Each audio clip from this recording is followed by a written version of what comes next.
Hi, and welcome to Intermission at Folk Night at the Registry. I'm Jan Vanderhorst, and now we get to spend a few minutes with our guests, Winter Wilson, Kip Winter, and Dave Wilson. Welcome to Kitchener. Thank you. Good to be here, Jan. Thanks for having us. Now, you've been together for a long time as a musical duo. When did it all start for you? It started initially, a friend of mine taking me along to play in Irish sessions. I didn't know much about folk music at all, but a friend who I had was a really good melodeon player. And he knew I played a bit of guitar, so I just sort of went messing about with him a bit. And then I happened to be there one week and I was singing something, and Kip was there, wasn't you? Yeah, I used to go to play because I play flute and I've, all the jigs and reels and things. Dave started singing a song. I started singing a harmony because that's what I do. And we just looked at each other and went, ooh. And that was around 30 odd years ago. The voices just seemed to click in, right. And because people say you're very lucky with your harmonies, you must work so hard at it. Well, no, we don't. It's just pure luck. It really is. Wow. Yeah. Now, Dave, you do the primary songwriting. Yeah. What were your influences growing up and when you were first starting to write? I was a massive Dylan fan. Still am a massive Dylan fan. I absolutely love Dylan. And it was this thing. I was quite late coming to folk. I'd sort of messed about writing one or two songs, but not very seriously. And then when I did start going to our local folk club, Boston, which is about half an hour down the road from where we live, they used to meet every couple of weeks. And, of course, you would go along and do your 2-song floor spot. Mm-hmm. And it was either learn some folk songs or write your own songs. That's how it seemed to be. So I just kept writing, and I used to keep trying to write a couple of new songs every fortnight, every 2 weeks to perform there. And just sort of built up from there, really. And then we sort of fell into a band together, didn't we? Which was never a plan. No, but I mean, you have always listened to, like, Richard Thompson. We're both massive Richard Thompson fans. Who else would you say has influenced your... Oh, Steve Earle, Ralph McTell, again, right. There's another guy, Chris Wood. Yes, I've heard the name. Yeah, yes. Chris is a wonderful songwriter. And I mean, on the scene at the moment, one of the best who I've listened to a lot. I don't know whether it's influenced me, but I'm guessing, anybody that you listen to a lot, something's going to soak in there. Right. Is Jason Isbell. Oh, yes. I think Jason's a great writer. Mm-hmm. And then you've got your Guy Clarks, Town Van Zandt, all of those guys. Right. John Prine, of course. And then over the years, some of your songs have been performed by other artists. Tell me about that. What's that like to know that somebody else thinks so highly of your song that they want to record it? It's the ultimate compliment. Mm-hmm. It really is. And that doesn't matter whether it's somebody who's, fairly big on the scene. Vin Garbutt was, I don't know if you had Vin over here at the Registry, but no. Vin recorded one of our songs, and he, and as a person, he was incredibly giving, and he helped us no end. But even when odd times I'd get somebody send me a little bit of a clip of a video of somebody singing one of the songs at a festival somewhere. It doesn't really matter who it is. Mm-hmm. It's just great that people take the time and make the effort. I'm still hanging on for Ed Sheeran, but you never know. You never know. The day may come. Now, Dave, you grew up in Lincolnshire, and Kip, you grew up all sorts of places, different countries. How did that influence your outlook on the world and how things are in England? I think it very much influenced my attitude to what is foreign and what is home, because everybody's a person, and I don't care where they're from. They're either a nice person or they're not. It very much made that influence on me.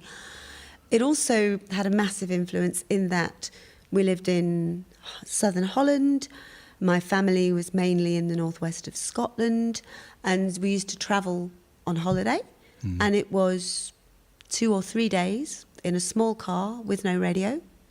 So the 4 of us sang 4-part harmonies all the way there and all the way back. And because of the types of music that my parents listened to, we sang everything from Victorian parlour songs, 1940s and 50s pop songs, traditional Gaelic folk songs, blues, everything. So it's left me with a view of music that is, well, there's 2 kinds of music. There's music I like and music I don't like. Mm-hmm. And yeah, I love traveling, meeting people, making friends with people in different places. And I love hearing all sorts of different kinds of music. So I think that's what the biggest thing. It does mean I get itchy feet. But we've lived in our house now for 24 years, which is like 6 times longer than I've ever lived anywhere in my life.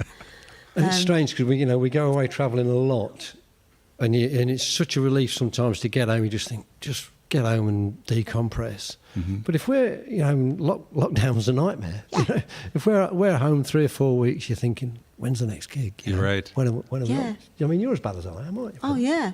And we travel around, especially around Europe, in a small camper van. Okay. So we have a nice big house with lots of stuff, and then you go away for 4 weeks in a little Volkswagen camper van and realise how little stuff you actually need. And like when we arrived with the people we were staying with in Vancouver the other day, and he came out to help us take our luggage into the house, and he was like, "Is that it?" Yeah, that's it.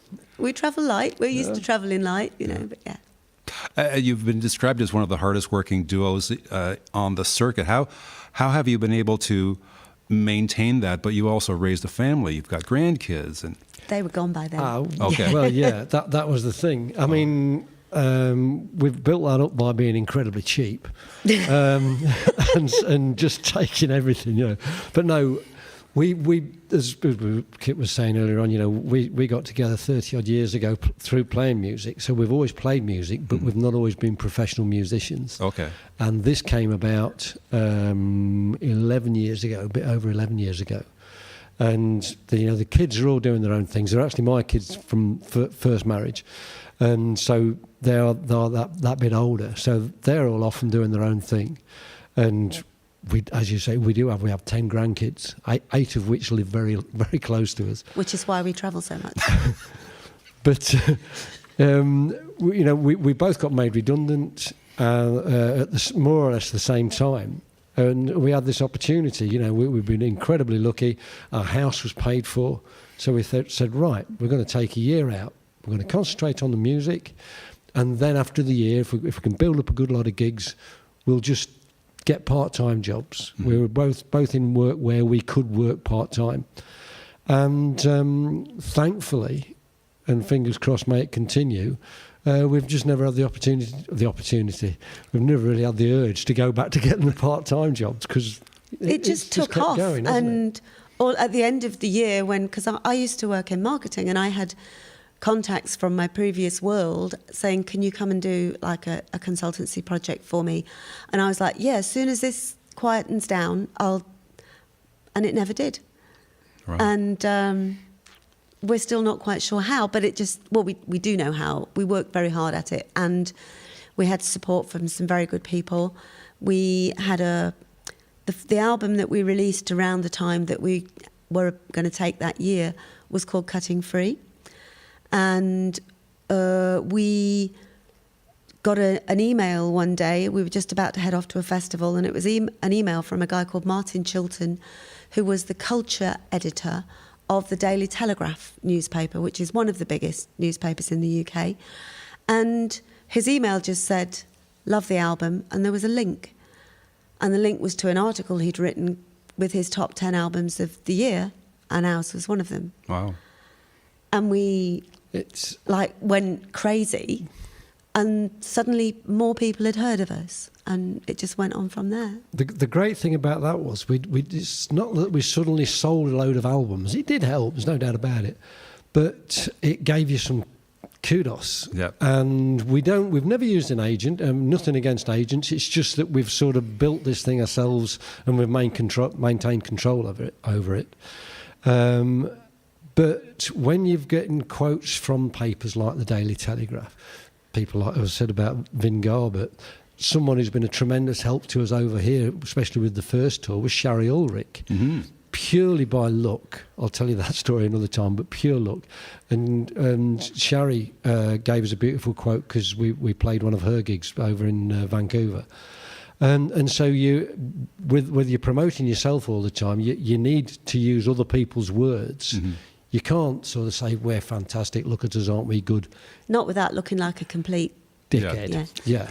So, but just getting these quotes from other people from good, reliable, solid sources just helped us no end, didn't Yeah. it? Right. And then, as you said earlier, before we started, that you've got tours coming up in Europe. You're going down to Australia. So we're really thankful that you had some time to stop here in Kitchener. I wouldn't have missed it. Wouldn't have missed it for the world. Kip, Dave, thank you very much. And now it's time for the second half. Thank you, Jan.